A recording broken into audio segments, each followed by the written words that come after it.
അപ്പോൾ എല്ലാവർക്കും air J വേൾഡിന്റെ പുതിയൊരു വീഡിയോയിലേക്ക് സ്വാഗതം.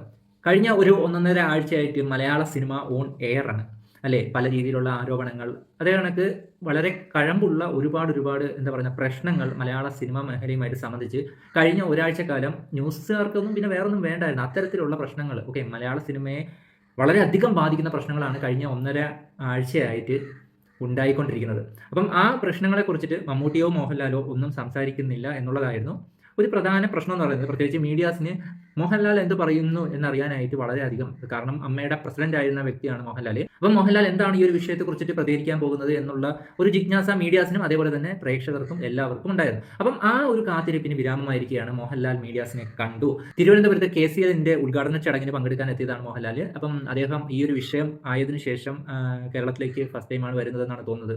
അദ്ദേഹം ഗുജറാത്തിലും ബെറോസിന്റെ വർക്കുമായിട്ട് ബന്ധപ്പെട്ടും പിന്നെ അദ്ദേഹത്തിന്റെ വൈഫിന്റെ സർജറിയുമായിട്ട് ബന്ധപ്പെട്ടും ഒക്കെ ആയിട്ടുള്ള തിരക്കുകളിലായിരുന്നു. അപ്പം എന്തായാലും കേരളത്തിലേക്ക് വന്ന ദിവസം തന്നെ എന്തായാലും ലാലേട്ടൻ മീഡിയാസിനെ കണ്ടു. അപ്പം ആ ഒരു പ്രസ് മീറ്റ് എന്ന് നമുക്ക് പറയാം. ആ ഒരു പ്രസ് മീറ്റിൽ അദ്ദേഹം പങ്കുവച്ചിട്ടുള്ള മെയിൻ ആയിട്ടുള്ള പോയിന്റ്സ് ഞാനിവിടെ പറയാം. അദ്ദേഹം സംസാരിച്ച ആ ഒരു വീഡിയോ ഞാനിവിടെ വയ്ക്കുന്നില്ല. അതിന് പകരമായിട്ട് അതിനകത്ത് മെൻഷൻ ചെയ്തിട്ടുള്ള പ്രധാനപ്പെട്ട പോയിന്റ്സ് അതേപോലെ ഞാൻ ഈ ഒരു വീഡിയോയിൽ ഇപ്പം ഞാൻ നിങ്ങളുടെ മുന്നിൽ പങ്കുവയ്ക്കാം. ആദ്യത്തേത് ഹേമ കമ്മിറ്റി റിപ്പോർട്ട് ലാലേട്ടൻ സ്വാഗതം ചെയ്യുന്നു എന്നുള്ളതാണ് പറഞ്ഞത്. വ്യക്തിപരമായിട്ടുള്ള കാരണങ്ങളാൽ, അതായത് ഭാര്യയുടെ സർജറിക്ക് വേണ്ടി ഞാൻ ചെന്നൈയിലായിരുന്നു. ലാലേട്ടൻ പറഞ്ഞതുപോലെയാണ് അവരുടെ പറയുന്നത്.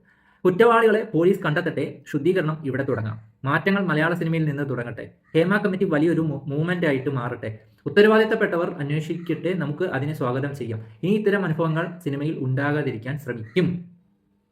ശരിക്കും ലാലേട്ടനെ പോലെ ഇങ്ങനെ ഉത്തരവാദിത്തപ്പെട്ട സ്ഥാനത്ത് ഇരിക്കുന്ന, ശരിക്കും പറഞ്ഞാൽ അമ്മയുടെ പ്രസിഡന്റ് അല്ലെങ്കിൽ കൂടി കേരളത്തിലെ ഏറ്റവും വലിയൊരു സ്റ്റാർ, മലയാള സിനിമ എന്ന് പറഞ്ഞാൽ തീർച്ചയായിട്ടും മമ്മൂക്കയും ലാലേട്ടനുമാണ്. രണ്ട് ഐക്കണുകളായിട്ടാണ്, മലയാള സിനിമയുടെ രണ്ട് ഐക്കണുകളായിട്ടാണ് മമ്മൂക്കയും ലാലേട്ടനെയും എല്ലാവരും, നമ്മളും പുറത്തുള്ളവരും ഒക്കെ കരുതുന്നതും കാണുന്നതും. അപ്പം അങ്ങനെ ഇരിക്കെ സിനിമ മേഖലയെ സംബന്ധിച്ചിട്ട് വളരെ വലിയ എന്താ പറയുന്ന ആരോപണങ്ങൾ വരുമ്പോഴത്തേക്കും പ്രതികരിക്കേണ്ടത് അവരുടെ ഉത്തരവാദിത്തമാണ്. ഓക്കെ, അപ്പം ആ രീതിയിൽ ലാലേട്ടൻ്റെതായിട്ടുള്ള പ്രതികരണം പറഞ്ഞു. എന്തായാലും ഈ ഒരു പ്രതികരണം നമുക്ക് കണക്കിലെടുക്കാൻ പറ്റുന്ന ഒരു പ്രതികരണമായിട്ടാണ് എനിക്ക് തോന്നുന്നത്. പക്ഷേ മീഡിയാസിന്, പ്രത്യേകിച്ച് ടോപ്പ് 2 സ്ഥാനങ്ങളിലേക്ക് മത്സരിക്കുന്ന ചില മീഡിയാസിന് ഇതൊന്നും ഉൾക്കൊള്ളാനായിട്ടില്ല. ലാലേട്ടൻ്റെ ഭാഗത്ത് നിന്ന് വേറെ എന്തൊക്കെയോ അവർ പ്രതീക്ഷിക്കുന്നത് പോലെയാണ് അവർ വാർത്ത റിപ്പോർട്ട് ചെയ്യുന്നത്. ചില വാർത്തകളൊക്കെ വളരെയധികമായിട്ട് വളച്ചൊടിക്കുന്നതായിട്ടും കണ്ടു. എന്തായാലും ആ ഒരു ക്ലിപ്സ് ഒന്നും ഞാനിവിടെ ആഡ് ചെയ്യുന്നില്ല, ആഡ് ചെയ്യുന്ന കാര്യമില്ല. ഓക്കെ, അപ്പം അവരെന്തിനൊക്കെയോ വേണ്ടി ഉള്ള കാത്തിരിപ്പിലായിരുന്നു എന്ന പോലെയാണ് എനിക്ക് തോന്നുന്നത്. ലാലേട്ടൻ ഈ പറഞ്ഞതൊന്നും അവർക്ക് തൃപ്തികരമല്ലായിരുന്നു. പിന്നെ എന്താണ് ലാലേട്ടൻ പറയേണ്ടിയിരുന്നത് എന്നാണ് ഞാൻ ആലോചിക്കുന്നത്. എന്തിനു വേണ്ടിയാണ് അപ്പോൾ അവർ കാത്തിരുന്നത്? മോഹൻലാൽ പവർ ഗ്രൂപ്പിന്റെ തലവൻ ഞാനാണ് എന്ന് പറയുമെന്ന് വിശ്വസിച്ചിരുന്നു. അങ്ങനെ ഒരു ഗ്രൂപ്പ് ഉള്ളതായിട്ട് ലാലേട്ടൻ അറിയത്തില്ല എന്നാണ് ലാലേട്ടൻ ആ ഒരു മീറ്റിൽ പറഞ്ഞത്. അതേപോലെ തന്നെ അദ്ദേഹം പവർ ഗ്രൂപ്പിൽ ഇല്ലെന്നും പറഞ്ഞു. ഇതിൽ കൂടുതൽ എന്താണ് പറയേണ്ടത്? തെളിവ് സഹിതം ഇതാണ് പവർ ഗ്രൂപ്പ്, ഇതിന്റെ അഡ്മിൻ ഞാനാണ്, അല്ല എന്താ പറയുന്നത്, തലവൻ ഞാനാണ് എന്ന രീതിയിലുള്ള പ്രതികരണമാണോ ലാലേട്ടന്റെ ഭാഗത്ത് നിന്ന് നിങ്ങൾ പ്രതീക്ഷിച്ചത്? അതേപോലെ ലാലേട്ടന്റെ സുഹൃത്ത് വലയത്തിൽപ്പെട്ട വ്യക്തിത്വങ്ങളാണ് ഈ പറഞ്ഞ ആരോപണങ്ങളൊക്കെ ഉണ്ടായവർ. അപ്പം എനിക്ക് ചോദിക്കാനുള്ളത്, ഈ സുഹൃത്തായതുകൊണ്ട് എല്ലാ തെറ്റുകളും ചെയ്യുമ്പോഴത്തേക്കും ലാലേട്ടൻ്റെ അടുത്ത് പോയിട്ട് അനുവാദം മേടിച്ചിട്ടൊന്നും ആയിരിക്കത്തില്ലല്ലോ ചെയ്യുന്നത്. അതേപോലെ ലാലേട്ടൻ അവരെങ്ങോട്ടൊക്കെ പോകുന്നു, എന്തൊക്കെ ചെയ്യുന്നു എന്ന് അറിയാനായിട്ട് ലാലേട്ടൻ അവരുടെ മൂട്ടിൽ GPS ട്രാക്കർ എന്ന് ഘടിപ്പിച്ചിരിക്കുക, അങ്ങനെ ഒന്നും ചെയ്തിരിക്കത്തില്ലല്ലോ. പലരുടെയും കമന്റ്സ് കണ്ടെത്തുന്നു ലാലേട്ടൻ എല്ലാം അറിഞ്ഞിട്ടുണ്ട്. ഏതോ ഒരു മീഡിയ റിപ്പോർട്ടർ ചോദിക്കുന്നതും കണ്ടു, അതായത് നിങ്ങൾക്കറിയാവുന്ന കാര്യമല്ലേ ഇതൊക്കെയെന്ന്. എന്താണ് ലാലേട്ടനെ അറിഞ്ഞിട്ട് മാത്രമേ ഇത്തരം കുറ്റകൃത്യങ്ങൾ നടക്കത്തുള്ളൂ എന്ന് നിങ്ങൾക്ക് ഈ മീഡിയാസിന് എങ്ങനെയാണ് അറിയാവുന്നത്? എത്തരത്തിലുള്ള പ്രതികരണമാണ് എല്ലാവരിൽ നിന്ന് പ്രതീക്ഷിക്കുന്നത്? ഇനി ഒരു കുറ്റം ചെയ്ത ഒരാളാണെങ്കിൽ കൂടി കുറ്റം ചെയ്തവരുടെയും ചെയ്യാത്തവരുടെയും ഒക്കെ ഒരു പ്രതികരണം എന്ന് പറയുന്നത് ഏകദേശം ഒരേ രീതിയിലുള്ളതായിരിക്കും. അതായത് അന്വേഷണം നടക്കട്ടെ, അതേപോലെ എന്താ പറയുന്നത്, കുറ്റം ചെയ്തയാളെ ശിക്ഷിക്കപ്പെടട്ടെ എന്നൊക്കെയുള്ള ഒരു ലൈനിലായിരിക്കും എല്ലാവരും ഇതിനകത്ത് പ്രതികരിക്കാനായിട്ട് പോകുന്നത്. നിങ്ങൾ ഈ പ്രത്യേകം പ്രതികരണങ്ങൾ ചോദിക്കുന്നത് കൊണ്ടുള്ള നേട്ടം എന്താണെന്ന് എനിക്കറിയത്തില്ല. ഇത്തരം വിഷയങ്ങളിൽ പ്രതികരണത്തെക്കാളും കൂടുതൽ ഗവൺമെന്റും നിയമവും കോടതിയൊക്കെ ഉള്ള ഒരു സിസ്റ്റമാണ് നമ്മളുടേത്. അപ്പോൾ ആ ഒരു വഴിക്ക് അതൊക്കെ നടക്കട്ടെ. ആ ഒരു വഴിക്ക് കുറ്റങ്ങൾ തെളിഞ്ഞ് തെറ്റ് ചെയ്തവർ ശിക്ഷിക്കപ്പെടണം എന്ന് തന്നെയാണ് എല്ലാവരും ആവശ്യപ്പെടുന്നത്. തീർച്ചയായിട്ടും ലാലേട്ടനും അത് തന്നെയാണ് ആവശ്യപ്പെട്ടത്.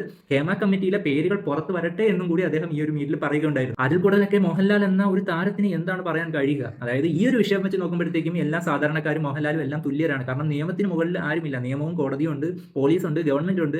അവരൊക്കെയാണ് ഈ ഒരു കാര്യത്തിൽ പ്രധാനപ്പെട്ട നീക്കങ്ങൾ നടത്തേണ്ടതും കുറ്റം ചെയ്തവരെ വെളിച്ചത്തേക്ക് കൊണ്ടുവരേണ്ടതും. ഇനി എന്താ പറയുന്നത്, ഇതേ കണക്ക് എല്ലാ രീതിയിലും കുറ്റം ചെയ്തവരെയും വെളിച്ചത്ത് കൊണ്ടുവരേണ്ടതും ഒക്കെ ഗവൺമെന്റും കോടതിയും ലോയും പോലീസും ഒക്കെയാണ്. അപ്പോൾ അവരവരുടെ വർക്ക് ചെയ്യട്ടെ. ഇതിന് മോഹൻലാൽ എന്ന വ്യക്തി അല്ലെങ്കിൽ മമ്മൂട്ടി എന്ത് ചെയ്യാനാണെന്നാണ് ഞാൻ ആലോചിക്കുന്നത്. ഇനിയിപ്പോൾ മോഹൻലാൽ അല്ല മമ്മൂട്ടി ആയിക്കോട്ടെ, ഇവർക്കൊക്കെ ഈ നടന്ന കാര്യങ്ങളെ പറ്റിയിട്ടൊക്കെ നേരത്തെ തന്നെ അറിവുണ്ടായിരുന്നെങ്കിൽ കൂടി ഇങ്ങനെ ഒരു എന്താ പറയുന്ന ഒരു പ്രസ് മീറ്റ് വിളിച്ച് കൂട്ടിയിട്ട് ഇതെല്ലാം എനിക്കറിയാം എന്ന് പറയുമെന്ന് ആരെങ്കിലും കരുതിയിരുന്നോ? എനിക്കറിയാൻ മേല. ഓക്കെ, അപ്പോൾ എന്തായാലും ലാലേട്ടന് പറയാൻ പറ്റുന്ന മാക്സിമം മറുപടിയാണ് ഇവിടെ പറഞ്ഞതെന്നാണ് എനിക്ക് മനസ്സിലായത്. ശരിക്കും പറഞ്ഞാൽ പൃഥ്വിരാജ് പറഞ്ഞ മറുപടിയും ലാലേട്ടൻ പറഞ്ഞ മറുപടിയും ഒക്കെ സെയിം ഡിക്റ്റോ ആണ്. പക്ഷേ പൃഥ്വിരാജിന് ഇത്തരത്തിലുള്ള ഒരു എന്താ പറയുന്ന ആരോപണങ്ങളൊന്നും പിന്നീട് ഉണ്ടായില്ല, ഒഴിഞ്ഞു മാറി എന്നൊക്കെയാണ് പറയുന്നത്. ഇതിലും കൂടുതൽ വ്യക്തമായിട്ട് ഈ ഒരു വിഷയത്തെക്കുറിച്ച് പ്രതികരിക്കാൻ മോഹൻലാലിനല്ല ആരെ കൊണ്ടും കഴിയുമെന്ന് എനിക്ക് തോന്നുന്നില്ല. ഓക്കെ, ഈ പറഞ്ഞ പ്രമുഖ വ്യക്തികളിൽ ഇപ്പം മമ്മൂട്ടി വന്നാലും ഈ ഒരു അവസ്ഥയൊക്കെ തന്നെ ആയിരിക്കും, ഇതിനെക്കുറിച്ച് അന്വേഷണങ്ങൾ നടക്കട്ടെ. പക്ഷേ പൃഥ്വിരാജ് പറഞ്ഞത് ഇതേ കണക്ക് തന്നെയല്ലായിരുന്നു. പവർ ഗ്രൂപ്പിനെ കൊണ്ടൊരു ബുദ്ധിമുട്ട് പൃഥ്വിരാജിന് അനുഭവിക്കേണ്ടി വന്നിട്ടില്ല. അങ്ങനെ ഒരു ഗ്രൂപ്പ് ഉള്ളതായിട്ട് അറിവില്ല എന്ന് കരുതി പവർ ഗ്രൂപ്പ് ഇല്ല എന്നും അർത്ഥമില്ല. ഇതൊരുമാതിരി രണ്ട് വള്ളത്തിലും കാലിട്ട് ചവിട്ടുന്ന രീതിയിലുള്ളൊരു സംഭവമാണ് പൃഥ്വിരാജ് അന്ന് മീഡിയയ്ക്ക് മുന്നിൽ പറഞ്ഞിട്ട് പോയത്. പക്ഷേ പൃഥ്വിരാജ് വളരെ കോൺഫിഡൻ്റ് ആയിട്ടും മുഖത്ത് നോക്കി ആ രീതിയിൽ പറയാനായിട്ട് പൃഥ്വിരാജിനും ഇനിയിപ്പോൾ മമ്മൂട്ടി വന്നാലും അത് തന്നെയാണ് സംഭവിക്കുന്നത്. കാരണം എങ്ങനെ ഒരു പ്രസ് കോൺഫറൻസിനെ നേരിടണം അല്ലെങ്കിൽ എങ്ങനെ സംസാരിക്കണമെന്ന് കൃത്യമായിട്ട് പൃഥ്വിരാജിന് അറിയാം. അപ്പോൾ ആ ഒരു രീതിയിൽ പുള്ളി പറഞ്ഞു, അതെല്ലാവരും തൊണ്ട തൊടാതെ വിഴുങ്ങി കൃത്യവും ശക്തമായിട്ടുള്ള മറുപടിയാണെന്ന് വിലയിരുത്തി പുള്ളിയുടെ ജോലി അവിടെ കഴിഞ്ഞു. ശരിക്കും പറഞ്ഞാൽ മോഹൻലാലും പൃഥ്വിരാജും തമ്മിൽ ഈ പറഞ്ഞ കാര്യങ്ങളിലുള്ള വ്യത്യാസം എന്താണെന്ന് വെച്ചാൽ പൃഥ്വിരാജിന് നല്ലതുപോലെ കോൺഫിഡൻ്റ് ആയിട്ട് സംസാരിക്കാൻ അറിയാം, ലാലേട്ടൻ അത് അറിയത്തില്ല. ഓക്കെ, ഒരു പൊതുവേദിയിൽ എത്തരത്തിലാണ് എന്താ പറയുന്നത് ഒരു കോൺഫിഡൻ്റ് ആയിട്ട് അല്ലെങ്കിൽ മറ്റുള്ളവർ വിശ്വസിക്കുന്ന രീതിയിൽ അത് പറഞ്ഞ് മനസ്സിലാക്കാനായിട്ടുള്ള കഴിവ് മോഹൻലാലിന് ഇല്ല. അത് പണ്ട് തൊട്ടേ ഉള്ള ഇൻ്റർവ്യൂസ് കാണുന്നവർക്കറിയാം. അങ്ങനെയല്ലേ, അതുപോലെയല്ലേ ചെയ്യേണ്ടത്, അങ്ങനെയൊക്കെയുള്ള രീതിയിലുള്ളൊരു സംസാരമാണ് ലാലേട്ടൻ്റെ ഭാഗത്തുനിന്ന് പണ്ട് തൊട്ടേ ഉള്ള ഇൻ്റർവ്യൂസിനൊക്കെ തോന്നിയിട്ടുള്ളത്. ഒരു കൃത്യവും സ്പഷ്ടവുമായിട്ടുള്ള ഒരു മറുപടിയും കാര്യങ്ങളൊന്നും ഇതുവരെ ഒരു ഇൻ്റർവ്യൂവിൽ ഞാൻ പേഴ്സണലി കണ്ടിട്ടില്ല. ഇടയ്ക്കെങ്ങാനും നല്ല രീതിയിൽ സംസാരിക്കുന്നത് പോലെയാണ് തോന്നിയിട്ടുള്ളത്. പക്ഷേ പൃഥ്വിരാജിൻ്റെ കാര്യം വരുമ്പോഴത്തേക്കും വളരെ കോൺഫിഡൻ്റ് ആയിട്ടും ഇതേ കാര്യമാണ് ലാലേട്ടൻ പറഞ്ഞ അതേ സെയിം കാര്യമാണ് വേറൊരു രീതിയിൽ വളരെ കോൺഫിഡൻ്റ് ആയിട്ട് രാജുവേട്ടൻ അവിടെ അവതരിപ്പിച്ചത്. അത് പക്ഷേ എല്ലാവർക്കും സ്വീകാര്യമായിരുന്നു. ശരിക്കും പറഞ്ഞാൽ പൃഥ്വിരാജ് ഇതൊക്കെ തന്നെയാണ് പറഞ്ഞത്, അന്വേഷണം നടക്കട്ടെ, കുറ്റക്കാരായിട്ടുള്ളവരെ ശിക്ഷിക്കട്ടെ, പവർ ഗ്രൂപ്പ് പുള്ളിക്ക് അങ്ങനെ ഒരു അനുഭവം ഇല്ല എന്ന് കരുതി അങ്ങനെ ഇല്ലെന്നും പുള്ളി പറയാൻ തയ്യാറല്ല, ഉണ്ടെന്നും പറയാൻ തയ്യാറല്ല. അങ്ങനെ ഒരു ഡബിൾ സ്റ്റാൻഡാണ് അവിടെ സ്വീകരിച്ചത്. പക്ഷേ അത് എല്ലാവർക്കും സ്വീകാര്യമായിരുന്നു. പക്ഷേ ഇവിടെ ലാലേട്ടൻ പുള്ളി പവർ ഗ്രൂപ്പിൽ ഇല്ല, അങ്ങനെ ഉള്ളതായിട്ട് അറിവില്ല എന്ന് പറഞ്ഞപ്പോഴത്തേക്കും അതാർക്കും ഉൾക്കൊള്ളാനായിട്ട് പറ്റുന്നില്ല. അത് രണ്ടുപേരും പ്രസന്റ് ചെയ്യുന്നതിൻ്റെ രീതിയാണ്, പിന്നെ രണ്ടുപേരെയും ഓരോരുത്തരും മനസ്സിൽ കരുതി വെച്ചിരിക്കുന്നതിൻ്റെയും രീതിയാണെന്നാണ് എനിക്ക് തോന്നുന്നത്. അതേപോലെ തന്നെയാണ് പൃഥ്വിരാജ് പറഞ്ഞ അതേ ഡിക്റ്റോ കാര്യമാണ് ഞാനൊരു രജിഷ വിജയൻ്റെ അടുത്ത് ഇങ്ങനൊരു പ്രശ്നം ഉണ്ടായപ്പോഴത്തേക്കും ഏതൊരു മീഡിയ ചോദിക്കുന്നതായിട്ട് കണ്ടു.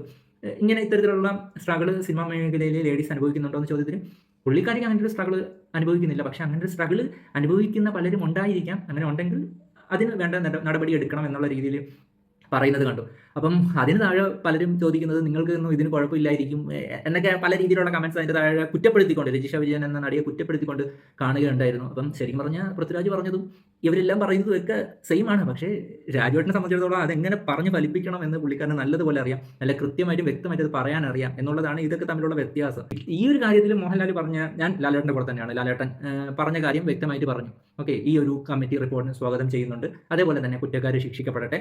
ഈ ഒരു ഹേമ കമ്മിറ്റിയിൽ പവർ ഗ്രൂപ്പ് ഉണ്ടോ എന്ന ചോദ്യത്തിൽ ഹേമ കമ്മിറ്റിയിൽ പറഞ്ഞിരിക്കുന്ന പേരുകൾ പുറത്തു വരട്ടെ, എന്നാലേ അതിനെക്കുറിച്ച് അറിയാൻ പറ്റത്തുള്ളൂ. പുള്ളിക്കാരൻ പവർ ഗ്രൂപ്പിലില്ല, അതേപോലെ പവർ ഗ്രൂപ്പ് ഉള്ളതായിട്ട് ഒരു അറിവ് പുള്ളിക്കാരനില്ല എന്നുള്ള രീതിയിൽ ലാലേട്ടൻ സംസാരിച്ചു. ഇതല്ലേടെ പറയാൻ പറ്റത്തുള്ളൂ. ഇനി സിദ്ദിഖിൻ്റെ മുകേഷിൻ്റെ കാര്യമാണെങ്കിൽ സിദ്ദിഖ് തെറ്റ് ചെയ്യുന്നത് എൻ്റെ അറിവോടായിരുന്നു എന്ന് പറയുമെന്നാണോ നിങ്ങൾ പ്രതീക്ഷിച്ചത്? അങ്ങനെ അറിവുണ്ടെന്ന് നിങ്ങൾക്ക് എങ്ങനെ അറിയാം? അറിയാത്ത കാര്യത്തെക്കുറിച്ച് എങ്ങനെ പറയാൻ പറ്റും? പിന്നെ വേറൊരു കാര്യം, ഒരു സുപ്രഭാതത്തിൽ ഇങ്ങനൊരു ഹേമ കമ്മിറ്റി റിപ്പോർട്ട് പുറത്തുവിടുന്നു, അതിൻ്റെ ഭാഗമായിട്ട് കുറേ ഒട്ടനവധി ഒരു ആറ്റം ബോംബ് വന്ന് വീഴുന്ന കണക്ക് പല ഭാഗത്ത് നിന്ന് എന്താ പറയുന്നത് ആരോപണങ്ങൾ വരുമ്പോഴത്തേക്കും സിനിമാ മേഖല എന്ന് പറയുന്നത് ശരിക്കും പറഞ്ഞാൽ അമ്മ എന്ന് പറയുന്ന ഒരു അസോസിയേഷൻ മാത്രമല്ലല്ലോ, പല അസോസിയേഷനുകൾ ഉൾപ്പെടെ ഈ WCC അടക്കമുള്ള പല അസോസിയേഷൻ ഉൾപ്പെടുന്നതാണ് ഈ ഒരു ഇൻഡസ്ട്രി എന്ന് പറയുന്നത്. പല ഭാഗത്ത് നിന്ന് ആരോപണം വരുമ്പോഴത്തേക്കും ചിലപ്പം എന്ത് ചെയ്യണം എന്ന് അറിയാൻ പറ്റാത്ത അവസ്ഥയായി പോകും എന്ന് തന്നെയാണ് മോഹൻലാലും ഈ ഒരു എന്താ പറയുന്നത് വാർത്താ സമ്മേളനത്തിൽ പറഞ്ഞത്. ശരിക്കും പറഞ്ഞാൽ ചില ചാനലുകൾ മോഹൻലാൽ പറഞ്ഞ ആ ഒരു വാക്കുകൾ ശരിക്കും വളച്ചൊടിക്കുന്നതായിട്ട് ഫീൽ ചെയ്തു. നിങ്ങൾ ഈ ലാലേട്ടൻ പറഞ്ഞ ആ ഒരു വീഡിയോ എല്ലാ ചാനലിൻ്റെയും യൂട്യൂബിൽ കാണും. അപ്പോൾ അത് പോയി കണ്ടിട്ടും അതേപോലെ ഇവരുടെ ഈ ന്യൂസ് റിപ്പോർട്ടർമാർ അത് വിവർത്തനം ചെയ്യുമല്ലോ, ലാലേട്ടൻ പറഞ്ഞു എന്ന് പറഞ്ഞിട്ട് പറയുന്ന കാര്യങ്ങളും തമ്മിലൊന്ന് നോക്കണം കേട്ടോ. കൂട്ടി വെച്ച് നോക്കുമ്പോഴത്തേക്കും രണ്ട് കാര്യം പല രീതിയിൽ ഈ വളച്ചൊടിക്കുക എന്നൊക്കെ പറയത്തില്ല, അത് കൃത്യമായിട്ട് എനിക്ക് ഇന്ന് മനസ്സിലായി. അത് വേറൊരു രീതിയിൽ അവർ പറയുന്ന കേൾക്കുമ്പോഴത്തേക്കും ഞാനും ആലോചിച്ചു, ഞാൻ ആ സംഭവം ലാലേട്ടൻ പറയുന്നത് മൊത്തം കേട്ടത് ഞാനും ആലോചിച്ചു, ശരിക്കും ലാലേട്ടൻ ഇങ്ങനെയാണോ സംസാരിച്ചതെന്ന് തോന്നിപ്പോകുന്ന രീതിയിൽ, നമ്മളെ വിശ്വസിപ്പിക്കുന്ന രീതിയിൽ മീഡിയാസ് അങ്ങനെ പറയുന്നത് കാണുമ്പോഴത്തേക്കും ചെറിയൊരു എന്താ പറയുന്നത്, അത് മോശമല്ലേ? ശരിക്കും പറഞ്ഞാൽ പുള്ളിക്കാരൻ പറഞ്ഞതും ഇവർ പറയുന്നതും രണ്ടായിട്ടാണ് എനിക്ക് പേഴ്സണലി ഫീൽ ചെയ്തത്. അതേപോലെ തന്നെ WCCയിലുള്ള ഒരു നടിക്കെതിരെ വളരെ എന്താ പറയുന്നത് വലിയൊരു ആരോപണം വന്നിട്ടും ഒരു മീഡിയാസ് ഒരു ഡബിൾ സ്റ്റാൻഡ് കാണിക്കുന്നത് പോലെ ഒരു ഫീലിംഗ് ഉണ്ടാകുന്നുണ്ട്. അതായത് ഈ പറഞ്ഞ എന്താ പറയുക ആരോപണം ഇല്ലാത്ത മോഹൻലാൽ പോലും അനുഭവിക്കേണ്ടി വരുന്ന ഒരു കടന്നാക്രമണം, അത് അവർക്കൊന്നും കിട്ടാത്തതിൻ്റെ ഒരു പ്രിവിലേജ് ഉള്ളതുപോലെ തോന്നുന്നു. അതായത് ഞാൻ പോലും ആ ഒരു പേര് വെളിപ്പെടുത്താത്തത് ആ ഒരു പ്രിവിലേജ് ഉള്ളത് കൊണ്ടാണ്. ഓക്കെ, അപ്പം ആ ഒരു നടിക്കെതിരെ ഒരു ആരോപണം വന്നു. അതേപോലെ തന്നെ WCCക്ക് ഏതോ ഒരു നടി ഒരു പ്രമുഖ നടനെതിരെ ഒരു പരാതി കൊടുത്തതായിട്ടും പറയപ്പെടുന്നു. അതിൻ്റെ ഒരു ന്യൂസ് റിപ്പോർട്ടും കാര്യങ്ങളും ഒക്കെ സോഷ്യൽ മീഡിയ വഴി പ്രചരിക്കുന്നുണ്ടായിരുന്നു. അതിനകത്ത് WCC കൊടുത്ത മറുപടി, അതായത് ആ ഒരു ന്യൂസ് റിപ്പോർട്ടിലുള്ളതാണ് കേട്ടോ. ആ ഒരു ന്യൂസ് റിപ്പോർട്ടിൽ WCC കൊടുത്ത മറുപടിയായിട്ട് പറയുന്നത്, ആ ഒരു ന്യൂസ് റിപ്പോർട്ടിൽ പറഞ്ഞിരിക്കുന്നത് WCC ഇതിനെതിരെ ആ ഒരു നടിക്ക് കൊടുത്ത ആ ഒരു മറുപടി എന്ന് പറയുന്നത്, ആ ഒരു നടൻ മാപ്പ് പറഞ്ഞാൽ എല്ലാ പ്രശ്നങ്ങളും തീരുമോ എന്നൊരു ചോദ്യമാണ് തിരിച്ച് ചോദിച്ചത് എന്നാണ് പറയുന്നത്. ഇതും അമ്മയ്ക്കെതിരെ വന്ന ആരോപണങ്ങളും തമ്മിൽ എന്താണ് വ്യത്യാസമുള്ളത്? ഓക്കെ, എന്നിട്ട് ഈ ഒരു WCC അംഗങ്ങളുടെ ഒരു പ്രസ് മീറ്റിനായിട്ട് ഒരു മീഡിയയും ആവശ്യപ്പെടുന്നതായിട്ടൊന്നും ഞാൻ എവിടെയും കണ്ടിട്ടില്ല. ഇനി ആരെങ്കിലും ആവശ്യപ്പെട്ടിട്ടുണ്ടെങ്കിൽ എനിക്കറിയത്തില്ല കേട്ടോ. അങ്ങനെ ആവശ്യപ്പെട്ടവർ എന്നോട് ക്ഷമിക്കുക. അപ്പോൾ എന്തായാലും അതൊരു ഡബിൾ സ്റ്റാൻഡായിട്ട് എനിക്ക് എപ്പോഴും ഫീൽ ചെയ്യുന്നുണ്ട്. അങ്ങനെ പ്രിവിലേജ് അനുഭവിക്കുന്നവരും ഈ ഒരു സമൂഹത്തിലുണ്ട്. ഇതുവരെയും ഈ ഒരു വിഷയത്തിൽ ഒരു ആരോപണവും വന്നിട്ടില്ലാത്ത വ്യക്തി എന്ന നിലയിൽ ലാലേട്ടൻ്റെ ഈ ഒരു പ്രസ് കോൺഫറൻസ് സ്വീകരിക്കപ്പെടാവുന്നതാണ്. കാരണം ഇതിലും കൂടുതൽ മോഹൻലാലിന് എന്തെങ്കിലും പറയാൻ കഴിയുമെന്ന് എനിക്ക് തോന്നുന്നില്ല. ഈ ഒരു വിഷയത്തെ പറ്റിയിട്ടുള്ള എൻ്റെ വളരെ പേഴ്സണൽ ആയിട്ടുള്ള ഒരു അഭിപ്രായമാണ് ഞാൻ പങ്കുവച്ചത്. നിങ്ങൾക്ക് ഇതേപോലെ അഭിപ്രായം ഉണ്ടെങ്കിൽ തീർച്ചയായിട്ടും കമന്റ് സെക്ഷനിൽ പറയാവുന്നതാണ്. അപ്പോൾ എന്തായാലും പുതിയൊരു വീഡിയോ കാണുന്നതായിരിക്കും. Bye bye.